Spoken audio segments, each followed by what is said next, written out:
Hey guys, Tay here, and in this video today I'm going to be talking about the possibility of Modern Warfare 4 actually being a prequel to the first Modern Warfare, which was COD 4, and so basically having Modern Warfare 4 set before the time of COD 4, which was the first Modern Warfare that came out. I say this because a lot of people think that the Modern Warfare 3 storyline will be too hard to continue with because a lot of the main characters are dead, and so the possibility of them going back towards the times of COD 4 is actually really possible, you know, telling the stories of how they got into the story of COD 4. That could be really interesting to sort out, but I'm not going to go into the details of what the story mode could do because I'm going to be talking more about the multiplayer in this video and the reasons why I think that doing this could be really good. Okay, so ever since the days of COD 5, Call of Duty World at War, Treyarch, who've made those games, and the Black Ops games as well, have had their zombies mode, and that has kind of been the thing I think they've been focusing on. I think that's the thing they're trying to push the most because I think that's what gets them a lot of the sales, whereas Infinity Ward,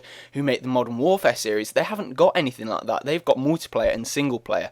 And that's all they've got, and every year they've actually tried to push the thing that they have got, the multiplayer, they've tried to push it all the way to the limit, to that tipping distance. And if you look back into the games, Modern Warfare 2 was the Nuke, it had a one-man army, loads of noob tubes in there as well, loads of really game-changing things that they've put in there, and often they do backfire, but they're in there putting these risky things in there to try and push the game as far as it can possibly go. Now, because multiplayer is such a massive part of the Modern Warfare series, they need to get it right. You know, they've got no zombies to fall back on, and the campaign's only about 6 hours long, so that's not going to keep people entertained for long. The multiplayer is what keeps them coming back, and they need to make it good. And if you look back into the history books, some of the best actual multiplayer gameplay was from the COD 4 era and the COD 5 era.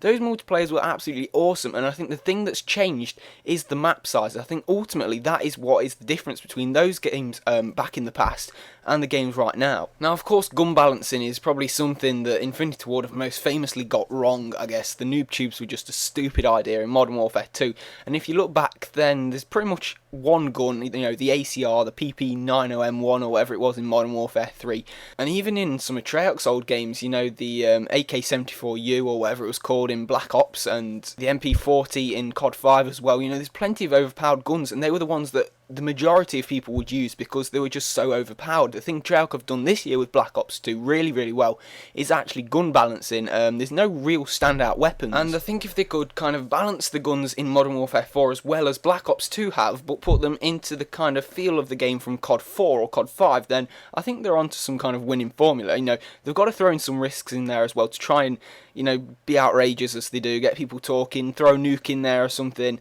I don't think the nuke's that bad idea. You know, if you're good enough to get one, then fair enough, you can end the game. But I've kind of gone off on a different tangent altogether. Talking about the map sizes, essentially over the years they have got smaller. Now, in the past, in COD 5 and COD 4, you had big maps, you had small maps in there as well, but you had a good mixture of sized maps. But as the years have gone on, these number of small maps have got bigger, and the big maps are just diminishing, really. And I'm not saying that small maps are bad, you know, some of those are my favourite ones, you know, High Rise from Modern Warfare 2, Rust, Dome, Modern Warfare 3.